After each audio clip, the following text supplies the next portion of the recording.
अस्सलाम वालेकुम स्टूडेंट्स। आज का हमारा टॉपिक है basics of graphic and scaling. और आज के टॉपिक में हम लोग डिस्कस करेंगे, बनाने का तरीका सीखेंगे कि किस तरीके से ग्राफ बनाया जाता है और उस ग्राफ का सबसे मोस्ट इंपॉर्टेंट पार्ट हमने उसकी स्केलिंग किस तरीके से करनी है। क्योंकि हमारा बच्चा ग्राफ तो बहुत ईजिली बना लेता है लेकिन उसकी स्केलिंग में कुछ ऐसी गलतियां कर देता है जिसकी वजह से प्रेसिशन में प्रॉब्लम आ जाती है और हम अपने इंपॉर्टेंट मार्क्स लूज कर देते हैं। अगर आप ओ लेवल्स में पेपर वेटेज की बात करते हो तो तकरीबन 12 मार्क्स का ये क्वेश्चन आता है P2 के अंदर। तो जनाब इसलिए इसकी बेसिक्स को समझना बहुत ज़रूरी है। तो सबसे पहले टेबल ऑफ कंटेंट के हम आज की वीडियो में क्या क्या चीज़ें सीखेंगे। सबसे पहले हम सीखेंगे व्हाट इज ग्राफ, फिर हम क्वाड्रेंट्स ऑफ ग्राफ को डिस्कस करेंगे, फिर हम parts of graph with respect to grid lines को डिस्कस करेंगे, फिर हम methods for scaling of graph को डिस्कस करेंगे, उसके बाद हम plotting the values on graph को डिस्कस करेंगे एंड फाइनली हम सॉल्व एग्जांपल्स करेंगे ताकि हमें ग्राफ की स्केलिंग और प्लॉटिंग दोनों पर एक अच्छी तरीके से हमारा हाथ साफ हो जाए। ठीक है, तो सबसे पहले हम देखते हैं what is graph. So, what is graph? A diagram showing the relation between variable quantities, typically of two variables, each measured along one of a pair of axes at right angle.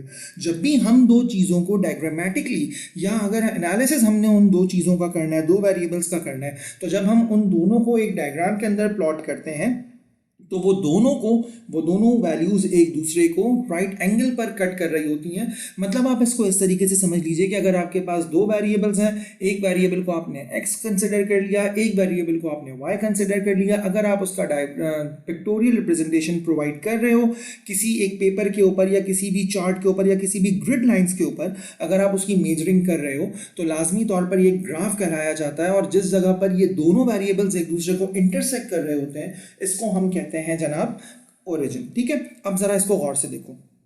ये मेरे पास एक graph मौजूद है। अब मैंने इसको graph का नाम क्यों दिया? देखो तुम्हें यहाँ पर एक हॉरिजॉन्टल लाइन नजर आ रही है, एक वर्टिकल लाइन नजर आ रही है। मैंने ऊपर कहा था कि वी आर इंटरलिंकिंग बिटवीन या we are relating the two quantities या टू वेरिएबल्स। तो मैं हॉरिजॉन्टल लाइन को x कंसिडर कर लेता हूँ और वर्टिकल लाइन को y रिप्रेजेंट कंसिडर कर लेता हूँ। जिस जगह पर ये दोनों एक दूसरे को कट कर रही हैं उस जगह को कहा जाता है ओरिजिन। और इस जगह पर इन दोनों की वैल्यूज जीरो के बराबर हो जाती है। मतलब जिस जगह पर दोनों एक्सेस x एक्सेस और y एक्सेस एक दूसरे को मीट कर रहे हैं इस जगह पर इन दोनों की वैल्यूज जीरो हो जाती हैं और इस जगह को कहा जाता है ओरिजिन। ठीक है, आगे बढ़ते हैं।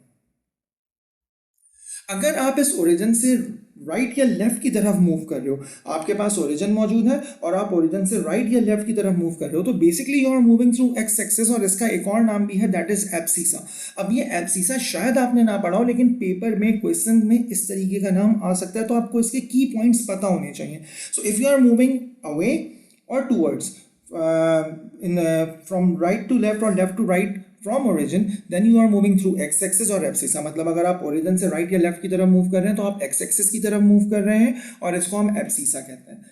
ठीक है जनाब, इसी तरीके से अगर आप इसी ओरिजिन से डाउनवर्ड या अपवर्ड मूव कर रहे हो then you are moving through Y axis और इस वाई एक्सिस का नाम ऑर्डिनेट भी होता है। तो जनाब अगर ओरिजिन से लेफ्ट या राइट में मूव कर रहे हैं एक्स एक्सिस या एब्सिसा के थ्रू मूव कर रहे हैं, अगर ओरिजिन के ऊपर या नीचे की तरफ मूव कर रहे हैं तो बेसिकली हम वाई एक्सिस के थ्रू मूव कर रहे हैं और इसका दूसरा नाम ऑर्डिनेट भी होता है। ठीक है, आगे बढ़ते हैं।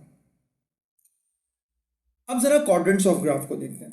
देखो there are 4 quadrants of a graph. अब मैंने ये बता दिया कि जनाब यहाँ पर किसी भी जब आप दो वैल्यूज को आपस में इंटरलिंक कर रहे होते हैं तो उनकी मैक्सिमम पॉसिबिलिटी जो होती है, मैक्सिमम प्रोबेबिलिटी जो होती है वैल्यूज की, वो 4 क्वाड्रेंट के अंदर लाई कर सकती है लाइक दिस।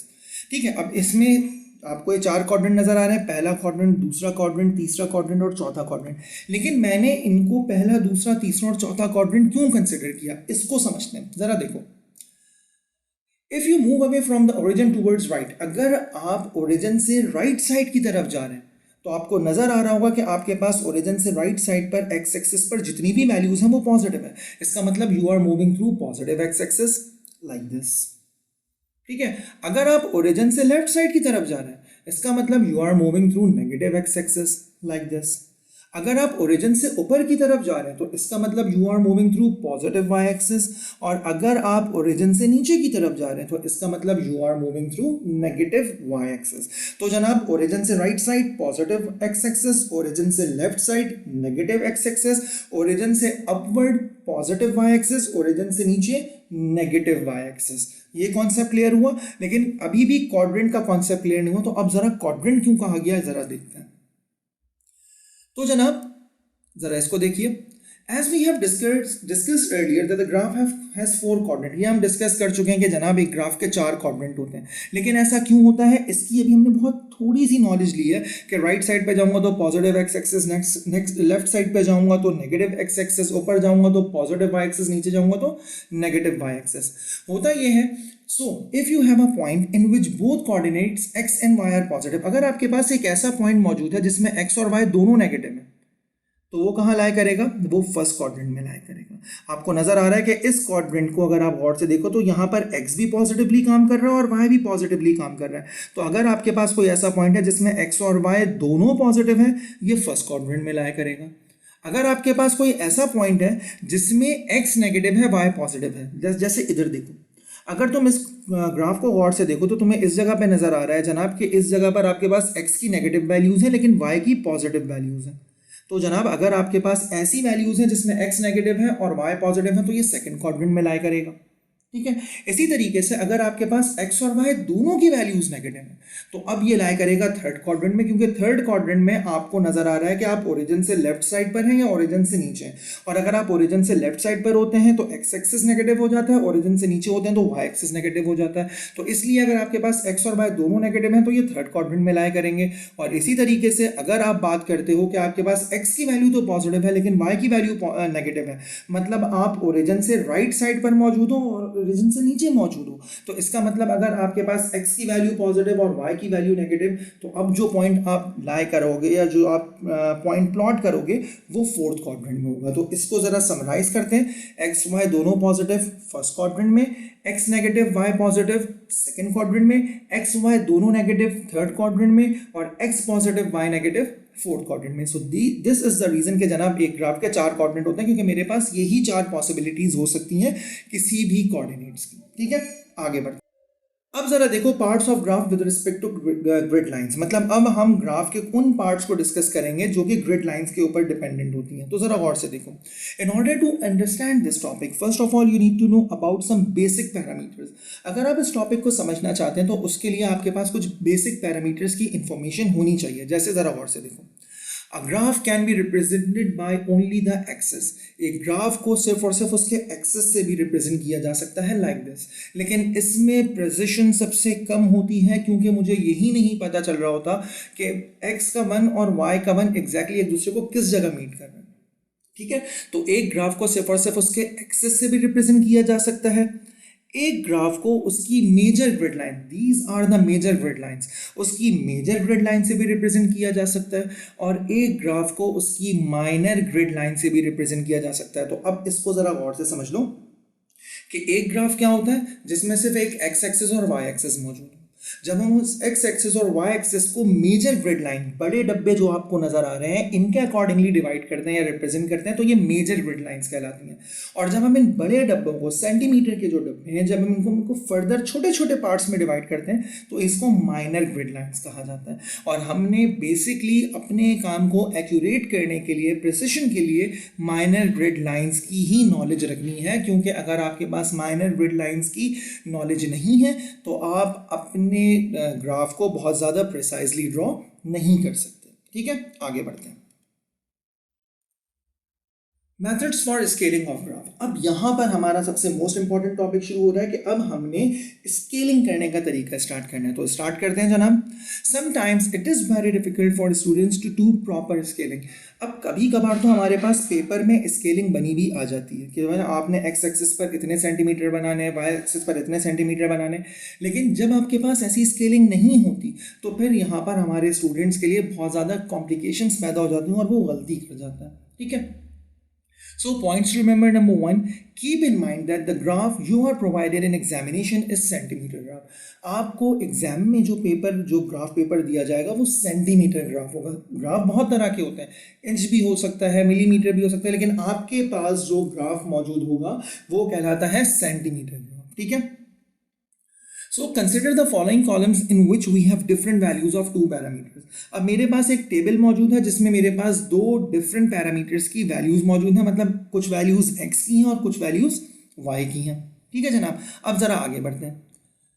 अब हम values represent that you have positive values for Y axis. अब अगर तुम वाई एक्सिस को देखो तो वाई एक्सिस में तुम्हें कोई नेगेटिव वैल्यू नजर नहीं आ रही, जबकि एक्स एक्सिस में तुम्हें पॉजिटिव और नेगेटिव वैल्यूज नजर आ रही हैं।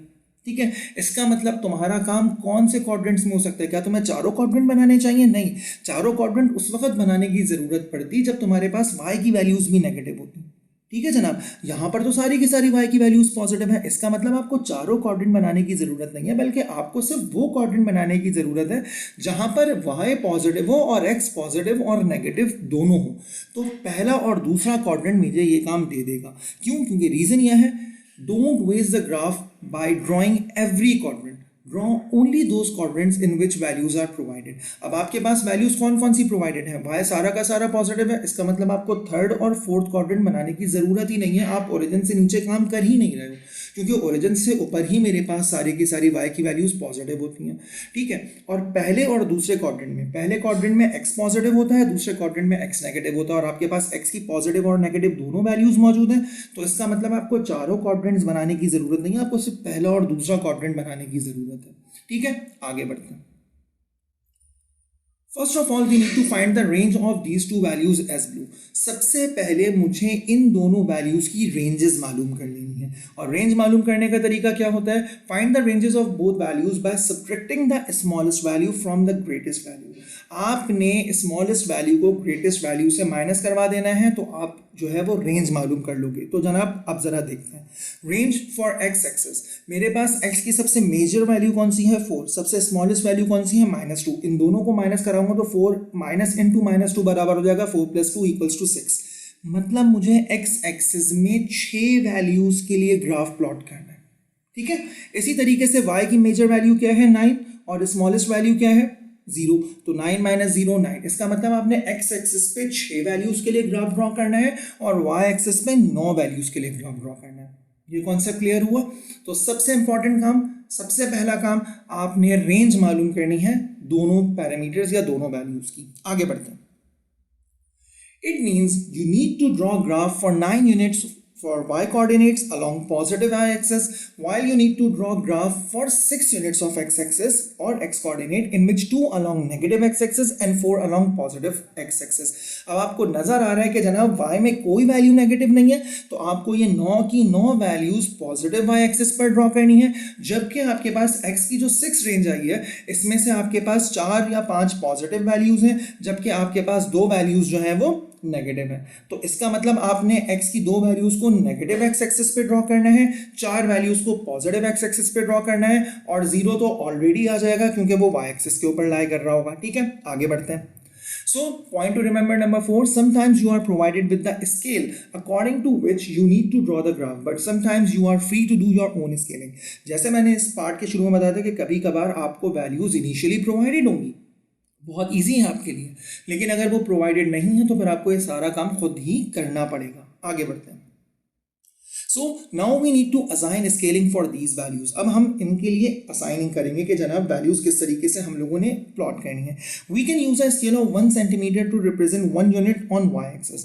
मैं क्या कर रहा हूँ जनाब कि मैंने वाई एक्सिस पर 1 सेंटीमीटर को 1 यूनिट से रिप्रेजेंट कर दिया। ठीक है, जबकि एक्स एक्सिस को मैंने क्या किया, 1 सेंटीमीटर को 0.5 यूनिट से रिप्रेजेंट कर दिया। ठीक है, ताकि हमारा ग्राफ, देखो ग्राफ जितना बड़ा होगा उतना ज़्यादा प्रिसाइज, एक्यूरेट और क्लीन और शार्प बनेगा।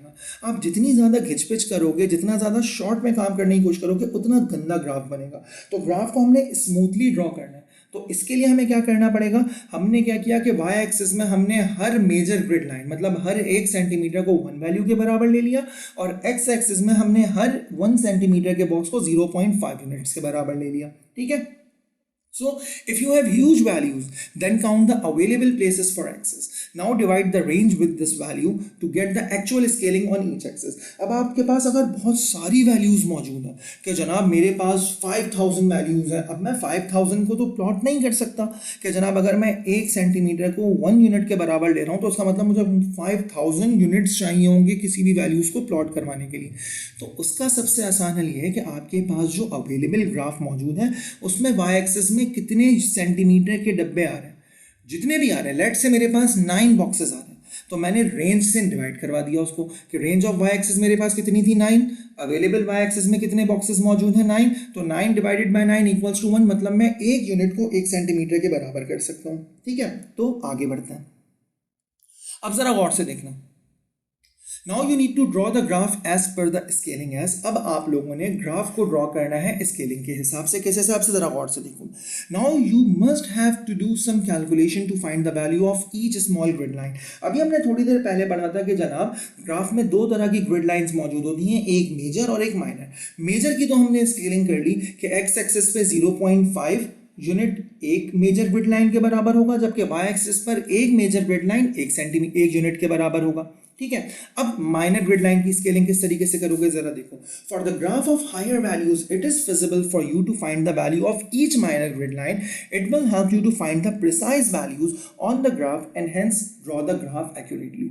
जब आप बहुत बड़ी वैल्यूज के ऊपर काम कर रहे हो तो जिसमें पॉइंट्स मौजूद होते हैं या जिसमें जो है वो हमारे पास मल्टीपल ऑफ 100 मौजूद नहीं होते, तो वहाँ पर हमें माइनर वैल्यूज़ की भी, माइनर ग्रिड लाइंस की वैल्यूज़ भी कैलकुलेट कर लेनी चाहिए। It will help us to draw an accurate graph. ठीक है, अब ज़रा स्टार्ट करते हैं। देखो, पॉइंट टू रिमेंबर नंबर 7 भी देख लो। You may have any of the two kinds of minor grid lines, either you have 5 minor grid lines between two major grid lines और you have 10 minor grid lines between two major grid lines. होता क्या है, आपके पास graph दो तरीके का होता है। मेजर ग्रिड लाइंस के दरमियान में 10 छोटी लाइंस भी मौजूद हो सकती हैं और मेजर ग्रिड लाइंस के बीच में 5 छोटी लाइंस भी मौजूद हो सकती हैं। तो हम लोग अभी जिस ग्राफ के ऊपर काम कर रहे हैं उसमें 2 मेजर ग्रिड लाइंस के बीच में 5 माइनर ग्रिड लाइंस मौजूद है। तो हम दूसरे वाले हिसाब से करेंगे, मतलब हम 10 माइनर ग्रिड लाइंस वाले को डिस्कस नहीं करेंगे, हम 5 माइनर लाइंस वाले को डिस्कस करेंगे। अगर आपके पास कोई ऐसा ग्राफ है जिसमें 2 मेजर लाइन के दरमियान 10 है, तो मैं जहां जहां 5 यूज कर रहा हूं वहां वहां आप 10 यूज कर लोगे। समझाऊंगा जब मैं इसको सॉल्व करवा रहा हूँ। आगे देखो, on y axis 1 unit is equal to 2 centimetre. x axis पे मैंने क्या कहा था, 1 मेजर ग्रिड लाइन बराबर है 1 यूनिट, हाँ 0.5 यूनिट के। इसका मतलब 1 यूनिट बराबर हो जाएगा 2 सेंटीमीटर के। हर मेजर ग्रिड लाइन के अंदर 5 स्मॉल ग्रिड लाइंस मौजूद हैं, तो हम इसको इस तरीके से लिख सकते हैं जनाब कि 2 major grid lines equals to 1 unit. क्यों? क्योंकि आपने एक मेजर ग्रिड लाइन को 0.5 यूनिट के बराबर लिया था, तो 2 मेजर ग्रिड लाइंस 1 यूनिट के बराबर हो जाएंगी। ठीक है, अब देखो हर मेजर ग्रिड लाइंस में 5 माइनर ग्रिड लाइंस मौजूद हैं, तो मैंने 2 को 5 से मल्टीप्लाई करा दिया। इसका मतलब मेरे पास क्या हुआ, 2 multiply by 5 minor grid lines equals to 1 unit. और सिंप्लीफाई करोगे तो इसका मतलब 10 minor grid lines equals to 1 unit.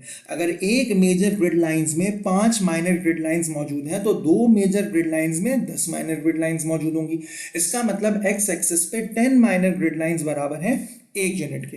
तो जब आप इसको सिंप्लीफाई करोगे तो दोनों वैल्यूज को 10 से डिवाइड करा दोगे, क्योंकि आपको एक माइनर ग्रिड लाइन की वैल्यू मालूम करनी है। So 10 upon 10 minor grid lines equals to 1 upon 10 unit, या 1 minor grid lines equals to 0.1 unit. इसका मतलब एक्स एक्सिस पे हर माइनर ग्रिड लाइन की वैल्यू 0.1 यूनिट के बराबर है।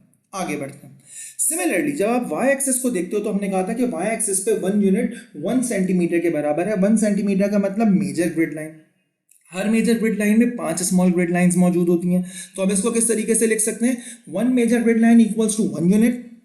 1 मेजर ग्रिड लाइन का मतलब है 5 माइनर ग्रिड लाइंस, तो 1 multiply by 5 minor grid lines equals to 1 unit, या 5 minor grid lines equals to 1 unit. इस 5 माइनर ग्रिड लाइंस को आपने 1 माइनर ग्रिड लाइन में कन्वर्ट करना है, तो दोनों तरफ 5 से डिवाइड करवा दीजिए, जो 5 upon 5 minor grid lines equals to 1 upon 5 units. And finally 1 minor grid line equals to 0.2 unit. इसका मतलब एक्स एक्सिस पर अगर मेरे पास एक माइनर ग्रिड लाइन की वैल्यू 0.1 के बराबर थी, तो वाई एक्सिस पे एक माइनर ग्रिड लाइन की वैल्यू मेरे पास 0.2 यूनिट के बराबर हो गई। तो यहां पर आप लोगों ने स्केलिंग का तरीका सीख लिया। देखो ये बहुत इंपॉर्टेंट चीज है, इसको जरा ध्यान से लेते हुए चलना, अंधी में जल्दबाजी में गलती मत कर देना। ठीक है, आगे बढ़ते हैं। अब देखो plotting the values on graph. अब हमने ग्राफ में वैल्यूज ग्राफ में जो है हमने वो वैल्यूज प्लॉट करनी है। So now we have values along with appropriate scale. अब हमने स्केलिंग भी कर ली है, तो अब हम क्या कर सकते हैं, अब हम ग्राफ के अंदर वैल्यूज प्लॉट करना स्टार्ट कर सकते हैं। तो जरा गौर से देखो, मेरे पास एक्स और वाई की सारी वैल्यूज मौजूद हैं। ठीक है, अब जरा आगे बढ़ो। तुम्हारे पास ग्राफ मौजूद है, ठीक है। इस ग्राफ में तुम्हें नजर आ रहा है कि तुमने हर मेजर ग्रिड लाइन पे, अब मेजर ग्रिड लाइन तुम्हें दिखा दूं जरा कि जनाब ये जो तुम्हें लाइंस नजर आ रही हैं ये मेजर ग्रिड लाइन है। एक मेजर ग्रिड लाइन ये रही, फिर दूसरी मेजर ग्रिड लाइन ये रही, फिर तीसरी मेजर ग्रिड लाइन ये रही, और हर मेजर ग्रिड लाइन के बीच में 5 minor grid lines, 1 2 3 4 5 minor grid lines मौजूद हैं। मतलब दो आपके पास जो थोड़ी सी ब्रॉड लाइंस मौजूद हैं, पहली ब्रॉड लाइन से दूसरी ब्रॉड लाइन तक पहुंचने के लिए आपको 5 माइनर ग्रिड लाइंस क्रॉस करनी पड़ेंगी। अब आप बोलोगे कि सर यहाँ पर तो 4 है, तो बेटा उसका रीज़न भी बता देता हूँ। देखो, अगर तुम इस जगह पर मौजूद हो तो यहाँ से लेकर अगली वैल्यू तक जाने के लिए तुम्हें 5 ग्रिड लाइंस कवर करनी पड़ेंगी। देखो, 1 2 3 4 5, तो मतलब अगर मैं y एक्सिस पे 1 से 2 तक पहुंच रहा हूं तो मुझे 5 ग्रिड लाइंस को कवर करना पड़ेगा, ठीक है। तो इस तरीके से हम लोगों ने इसकी स्केलिंग कर ली कि जनाब x एक्सिस पे मेरे पास 2 मेजर ग्रिड लाइंस 1 यूनिट के बराबर है, या 1 माइनर ग्रिड लाइन मेरे पास 0.1 के बराबर है। y एक्सिस पे मेरे पास 1 मेजर ग्रिड लाइन 1 के बराबर है, या 1 माइनर ग्रिड लाइन 0.2 के बराबर है। अब वैल्यूज कैसे प्लॉट करोगे जरा देखो। पहली वैल्यू है -2 0। -2 का मतलब क्या हुआ, ओरिजिन से लेफ्ट साइड पर। याद आ रही है ये बात, x अगर नेगेटिव होगा तो ओरिजिन से लेफ्ट साइड पर होगा। तो -2 आपके पास किस जगह मौजूद है, -2 इस जगह मौजूद है, और 0 y की वैल्यू 0, तो इस जगह पर y की वैल्यू 0 है, क्योंकि अगर आप इस लाइन से सीध में ट्रेवल करोगे तो आपको y की वैल्यू 0 होती हुई नजर आएगी, ठीक है। तो पहली वैल्यू कौन सी थी, -2 और 0। दूसरी वैल्यू है -1 और 5। कैसे प्लॉट करोगे, ये तुम्हारे पास x एक्सिस पे -1 रहा, ऊपर बढ़ते चले जाओ जहां तक y की वैल्यू 5 के बराबर नहीं आ जाती, तो मैंने यहाँ दूसरी वैल्यू पुट कर दी, ठीक है। तीसरी वैल्यू क्या है, 0,8। 0,8 का मतलब x की वैल्यू 0 के बराबर और y की वैल्यू 8 के बराबर। तो मैंने ओरिजिन से गिनना शुरू किया, y की वैल्यू 1, y की वैल्यू 2, y की वैल्यू 3, y की वैल्यू 4, y की वैल्यू 5 6 7 8। मतलब इस जगह पर मेरे पास y की वैल्यू आ गई, जबकि x की वैल्यू 0 होनी चाहिए, तो इस जगह पर x की वैल्यू 0 के बराबर है। उसके बाद x की वैल्यू 1 और y की वैल्यू 9, तो मैंने x की वैल्यू 1 से काउंट करना शुरू किया। x की वैल्यू 1 ये रही मेरे पास, 1 2 3 4 5 6 7 8 9। तो ये वो जगह है जहां पर x की वैल्यू 1 के बराबर और y की वैल्यू 9 के बराबर। इसी तरीके से 2,8, तो 2,8 ये वाला पॉइंट है जहां पर मेरे पास x की वैल्यू 2 के बराबर और y की वैल्यू 8 के बराबर है। फिर 3,5, 3,5 का मतलब x की वैल्यू 3 ये रही है आपके पास, आपने y की वैल्यू 5 तक पहुंचना है, तो ये रही y की वैल्यू 5। कैसे पता चला, y की वैल्यू 1, y की वैल्यू 2, y की वैल्यू 3, y की वैल्यू 4, y की वैल्यू 5, सो 3,5 आ गया आपके पास। एंड फाइनली आपने 4,0 मतलब x की वैल्यू 4 और y की वैल्यू 0, तो x की वैल्यू 4 तो ये रही, जबकि जब आप x एक्सिस पर होते हो तो y की वैल्यू 0 हो जाती है, और जब आप y एक्सिस पर होते हो तो x की वैल्यू 0 हो जाती है। तो आपको इस वक्त y की वैल्यू 0 चाहिए, x की वैल्यू 4 चाहिए। So this is the point where you need to plot the values, ठीक है। ये आपके पास आपने सारे के सारे पॉइंट्स प्लॉट कर लिए, एंड फाइनली आपने इन सारे के सारे पॉइंट्स को कनेक्ट कर देना है through a smooth curve like this, ठीक है। तो this is the most important point कि आपने चारों, अगर आपने सारे पॉइंट्स को सही प्लॉट नहीं किया होता तो ये इतना स्मूथ कर्व नहीं बनता, बल्कि इसमें कुछ फर्क आ जाता जो कि अभी नहीं नजर आ रहा है। इसका मतलब ये बहुत ही प्रिसाइजली बना है, ठीक है। आगे बढ़ते हैं। तो अब जरा एक सॉल्व एग्जाम्पल देखो। सॉल्व एग्जाम्पल में तुम्हें क्या पता चल रहा है कि x की वैल्यूज नेगेटिव भी हैं, पॉजिटिव भी हैं, y की वैल्यूज नेगेटिव भी हैं, पॉजिटिव भी हैं, तो तुम्हें यहाँ पर चारों क्वाड्रेंट बनाने पड़ेंगे। उसके बाद तुम्हें क्या करना पड़ेगा, x और y दोनों का रेंज निकालनी है। तो x की मैक्सिमम वैल्यू 7 है, मिनिमम वैल्यू -5 है, तो 7 माइनस इंटू -5, 7 + 5 = 12 के बराबर हो जाएगा। मतलब आपने x एक्सिस में 12 वैल्यूज प्लॉट करनी है, ठीक है। इसी तरीके से y की मैक्सिमम वैल्यू 77 के बराबर है, y की स्मॉलेस्ट वैल्यू -63 के बराबर है। जब आप इन दोनों को रेंज निकालोगे तो 7 माइनस इंटू -63 बराबर हो जाएगा 77 + 63 = 140। तो जनाब इस तरीके से आपके पास x और y दोनों की रेंज आ चुकी है कि x एक्सिस पर आपने 12 वैल्यूज प्लॉट करनी है, जबकि y एक्सिस पर आपने 140 वैल्यूज प्लॉट करनी है। आगे बढ़ते हैं। अब देखो, now let's suppose that we have graph. अब हमारे पास ग्राफ कैसा है जरा गौर से देखो। तुम्हारे पास एक ऐसा ग्राफ पेपर मौजूद है जिसमें x एक्सिस पर 12 ग्रिड लाइंस मौजूद हैं, जबकि y एक्सिस पर 10 ग्रिड लाइंस मौजूद हैं, ठीक है। तो इसका मतलब क्या हुआ, अगर आप एक ग्राफ ड्रॉ कर रहे हो तो उससे पहले आपको अपने एक्स एक्सिस और वाई एक्सिस दोनों पर मेजर ग्रिड लाइंस को कैलकुलेट करना पड़ेगा ताकि आप एक्यूरेट ग्राफ ड्रॉ कर सको। ठीक है, तो मेरे पास ये ग्राफ मौजूद है। अब इस ग्राफ में एक्स एक्सिस में number of major grid line मालूम करो और वाई एक्सिस पे number of major grid lines मालूम करो। तो तुम्हें नजर आ रहा है कि एक्स एक्सिस पे तुम्हारे पास 12 मेजर ग्रिड लाइंस मौजूद हैं, वाई एक्सिस पे तुम्हारे पास 10 मेजर ग्रिड लाइंस मौजूद हैं। तो अब काम किस तरीके से करोगे, we can use a scale of 1 centimetre to represent 1 unit on X axis. तो अगर आपके पास एक्स एक्सिस पे 12 ग्रिड लाइंस मौजूद हैं तो आपके लिए बहुत आसान है, क्योंकि जब आप 12 को 12 से डिवाइड करवाओगे तो आपको पता चल जाएगा कि जनाब एक्स एक्सिस पर आप 1 सेंटीमीटर को 1 यूनिट के बराबर या हिसाब से ले सकते हो। ठीक है, अब इसी तरीके से अगर मैं आगे लेकर चलूं तो जरा गौर से देखना, 10 सेंटीमीटर इक्वल्स टू 140 यूनिट्स। ठीक है, मतलब मेरे पास अगर मैं वाई एक्सिस की बात कर रहा हूं तो वाई एक्सिस में मेरे पास कितनी मेजर ग्रिड लाइंस मौजूद थी, 10 ग्रिड लाइंस मौजूद थी, 10 मेजर ग्रिड लाइंस। और उन 10 मेजर ग्रिड लाइंस में मुझे 140 यूनिट्स को प्लेस करना था। तो उसके लिए मुझे क्या करना पड़ेगा, इन दोनों को डिवाइड करवा दूंगा, 140 अपॉन 10 कर दूंगा। तो 140 अपॉन 10 से मुझे क्या पता चला जनाब कि 1 सेंटीमीटर पर मैं 14 यूनिट्स को प्लेस कर सकता हूँ। 1 सेंटीमीटर पे कितने यूनिट्स को प्लेस कर सकता हूँ, 14 यूनिट्स को। इसका मतलब 1 मेजर ग्रिड लाइन कितनी वैल्यूज के बराबर हो गया, 14 यूनिट्स के बराबर। आगे बढ़ते हैं।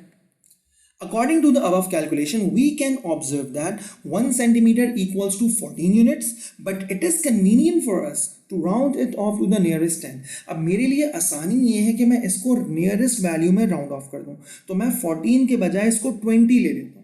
ठीक है, 20 से मुझे फ़ायदा क्या होगा कि मैं अपने ग्राफ पेपर को थोड़ा सा एक्यूरेटली ड्रॉ कर लूँगा और विद इन द रेंज कर लूँगा। अगर मैं 14 लेकर चलूँगा तो मेरा ग्राफ बिल्कुल मैक्सिमम वैल्यू पर पहुँच जाएगा, जिसकी वजह से मुझे ग्राफ की कर्व बनाने में प्रॉब्लम होगी। तो मैंने क्या किया, मुझे पता चला कि 1 मेजर ग्रिड लाइंस 14 यूनिट के बराबर है, इसको मैंने 10 के बराबर मतलब 10 के मल्टीपल के बराबर में लेकर चला गया। तो नियरेस्ट 10, क्योंकि अगर मैं इससे नीचे लेकर आऊँगा, 14 से नीचे लेकर आऊँगा तो 10, और इतनी जगह मेरे पास है नहीं कि मैं 14 सेंटीमीटर की ग्रिड लाइंस बना सकूँ। तो मैंने इसको थोड़ा सा चेंज कर लिया कि मैं 1 सेंटीमीटर को 14 यूनिट्स के बजाय 1 सेंटीमीटर को 20 यूनिट्स के बराबर कंसिडर कर स्केलिंग कर। ठीक है, ये एक इंपॉर्टेंट पॉइंट था। तो एक बार जल्दी से देखते हैं। सारी वैल्यूज देख के मैंने ये ऑब्जर्व कर लिया कि मुझे चारों कोऑर्डिनेट बनाने, एक्स और वाई दोनों की मैंने रेंजेस मालूम कर ली। फिर मैंने ग्राफ पेपर पर एक्स और वाई के मेजर ग्रिड लाइंस को काउंट किया, एक्स की वैल्यूज को, एक्स की रेंज को एक्स की नंबर ऑफ ग्रिड लाइन से डिवाइड करवा दिया, वाई की रेंज को वाई की नंबर ऑफ ग्रिड लाइन से मैंने डिवाइड करवा दिया। तो मुझे इस तरीके से मेजर ग्रिड लाइन की स्केलिंग तो यहाँ तक पता चल गई। ठीक है, कि हम एक्स एक्सिस पर 1 सेंटीमीटर पर 1 यूनिट लेकर चल रहे हैं, जबकि वाई एक्सिस पर हम 1 सेंटीमीटर को 20 यूनिट्स के बराबर लेकर चल रहे हैं। ठीक है, आगे बढ़ते हैं। अब मेरे पास वैल्यूज मौजूद हैं। अब हमने सबसे पहले माइनर ग्रिड लाइंस की वैल्यूज मालूम करनी है। तो जरा देखते हैं। एक्स एक्सिस पे 1 सेंटीमीटर 1 यूनिट के बराबर है, तो मैं ऐसा लिख सकता हूं कि जनाब 1 major grid line equals to 1 unit. हर मेजर ग्रिड लाइन में 5 माइनर ग्रिड लाइंस मौजूद होती हैं, तो इसका मतलब 5 minor grid lines equals to 1 unit. आपको 1 माइनर ग्रिड लाइन की वैल्यू मालूम करनी है, तो दोनों तरफ 5 से डिवाइड करवा दीजिए, वैल्यू आ जाएगी 0.2 यूनिट। इसका मतलब हर माइनर ग्रिड लाइन की वैल्यू है 0.2 यूनिट्स के बराबर अलॉन्ग एक्स एक्सिस। अब जरा वाई एक्सिस की बात करते हैं। वाई एक्सिस में 1 सेंटीमीटर या 1 मेजर ग्रिड लाइन बराबर है 20 यूनिट के। तो हम ऐसे लिख सकते हैं कि जनाब 1 मेजर ग्रिड लाइन बराबर हो गया 20 यूनिट के। एक मेजर ग्रिड लाइन में मेरे पास 5 माइनर ग्रिड लाइंस मौजूद हैं, तो इसका मतलब 5 minor grid lines equals to 20 unit, और एक माइनर ग्रिड लाइन की वैल्यू बराबर हो जाएगी 20/5 इक्वल्स टू 4 के बराबर। ये रेशो निकालने का तरीका आप लोगों को आता है। तो इसका मतलब एक्स एक्सिस पे 1 माइनर ग्रिड लाइन की वैल्यू 0.2 के बराबर, वाई एक्सिस पे 1 माइनर ग्रिड लाइन की वैल्यू 4 के बराबर। It means along x-axis 1 minor grid line equals to 0.2 unit, while along y-axis 1 minor grid line equals to 4 unit. So we can represent the graph as, अब हम graph को इस तरीके से represent कर सकते हैं। आपको नजर आ रहा है कि जनाब x एक्सिस पर हर दो मेजर ग्रिड लाइंस के बीच में 20 का गैप मौजूद है। तो 20 को 5 से डिवाइड करोगे तो हर माइनर ग्रिड लाइन की वैल्यू 4 के बराबर हो जाएगी। एक्स एक्सिस पे हर दो मेजर ग्रिड लाइंस के बीच में पूरी एक वैल्यू का गैप है, तो अगर आप इसको 5 से डिवाइड करोगे तो हर माइनर ग्रिड लाइन 0.2 के बराबर हो जाएगी। वैल्यूज प्लॉट करना शुरू करो, -5 -55। अब x की वैल्यू -5 ये रही, y की वैल्यू -55, नीचे आना शुरू कर दो। हर एक माइनर y एक्सिस 4 के बराबर है, तो यहाँ 4, 8, 12, 16 -20, इस जगह पर -40 के बराबर, फिर -44 -48 -52 -56, मतलब इस जगह पर कहीं आपके पास पहला पॉइंट प्लॉट होना चाहिए लाइक दिस। ठीक है जनाब। दूसरी वैल्यू है -40, मतलब x की वैल्यू -4 और y की वैल्यू 0, तो x की वैल्यू -4 और y की वैल्यू 0 आपके पास इस तरीके से आ गई। तीसरी वैल्यू है x की वैल्यू -2, x की वैल्यू -2 किस जगह मौजूद है, x की वैल्यू -2 ये रही, और आपने 32 तक जाना है, तो ये तो वैल्यू आपके पास y की 20 तक आ गई। एक वैल्यू ऊपर जाओगे 24, 28, 32, मतलब इस जगह पर आपके पास अगली वैल्यू आनी चाहिए c की। फिर आपके पास x और y दोनों की वैल्यू 0 है, तो वो ओरिजिन पर आनी चाहिए लाइक दिस। फिर आपके पास x की वैल्यू 3 के बराबर है और y की वैल्यू -63, -63 का मतलब -20, -40, -60, और इस जगह पर कहीं आपके पास वैल्यू आनी चाहिए लाइक दिस। ठीक है। फिर आपके पास x की वैल्यू 6 और y की वैल्यू 0, तो x की वैल्यू 6 इस जगह पर मौजूद है और y की वैल्यू 0 x एक्सिस पर होती है, तो आपके पास अगला पॉइंट इस जगह पर आ गया। और उसके बाद आपने x की वैल्यू 7 और y की वैल्यू 77 प्लॉट करनी है, तो x की वैल्यू 7 ये रही। ठीक है जनाब। आपके पास मोस्ट राइट पर x की वैल्यू 7 के बराबर है, ऊपर बढ़ना शुरू करो, इस जगह पर y की वैल्यू 20 के बराबर, और से देखो y की वैल्यू कितनी आ रही है 20, और ऊपर जाओ y की वैल्यू 40, y की वैल्यू 60, अब यहां से गिनना शुरू करो 64, 68, 72, 76, मतलब इन दोनों बॉक्सेस के बीच में कहीं आपके पास 77 आ रहा है, तो इस जगह पर आपके पास वैल्यू। तो आपने ग्राफ की वैल्यूज प्लॉट कर दी। अब आप इसको through a smooth curve connect कर दीजिए, तो इस तरीके से आपका जो पूरा का पूरा ग्राफ है वो ड्रॉ हो जाएगा। ठीक है। अगर हमारी वैल्यूज गलत होती तो ये ग्राफ इतना स्मूथ नहीं ड्रॉ होता। तो इसका मतलब क्या हुआ, सबसे पहले हमने वैल्यूज देखते हुए नंबर ऑफ क्वाड्रेंट्स को डिसाइड करना है, फिर हमने एक्स और वाई की रेंज मालूम करनी है, फिर हमने एक्स और वाई की रेंज को उनके available number of major grid line से डिवाइड कर हर मेजर ग्रिड लाइन की वैल्यू मालूम करनी है, फिर हमने हर मेजर ग्रिड लाइन की वैल्यू को नंबर ऑफ स्मॉल या माइनर ग्रिड लाइन से डिवाइड कर हर माइनर ग्रिड लाइन की वैल्यू मालूम करनी है, और उसके बाद हम लोगों ने ग्राफ को प्लॉट कर देना है। सो this is the basics of graphic and scaling. ठीक है। ठीक है जनाब। सो आई बिलीव कि आपको ये वीडियो समझ में आई होगी। थैंक यू सो मच कि आपने इस वीडियो को देखा, एंड आई बिलीव कि अगर आपके जहन में बहुत सारे प्रॉब्लम्स अब सॉर्ट आउट हो चुके होंगे, लेकिन अगर अभी भी कोई परेशानी है तो कमेंट सेक्शन में अपने क्वेश्चन को मेंशन कीजिए, लाजमी तौर पर आपको इसका आंसर प्रोवाइड करूंगा। और काइंडली इस वीडियो को पूरा ज़रूर देखिए, एक एक वर्ड पर फोकस कीजिए, क्योंकि हर वर्ड के अंदर कोई नई चीज़ आप ज़रूर सीखेंगे। क्वारंटाइन पीरियड को वेस्ट मत कीजिए। आई बिलीव कि कॉन्सेप्ट क्लियर हुआ होगा, नहीं हुआ हो तो लाजमी तौर पर कमेंट सेक्शन में क्वेश्चन पूछिए, जवाब ज़रूर दिया जाएगा। Thank you so much. अस्सलाम वालेकुम।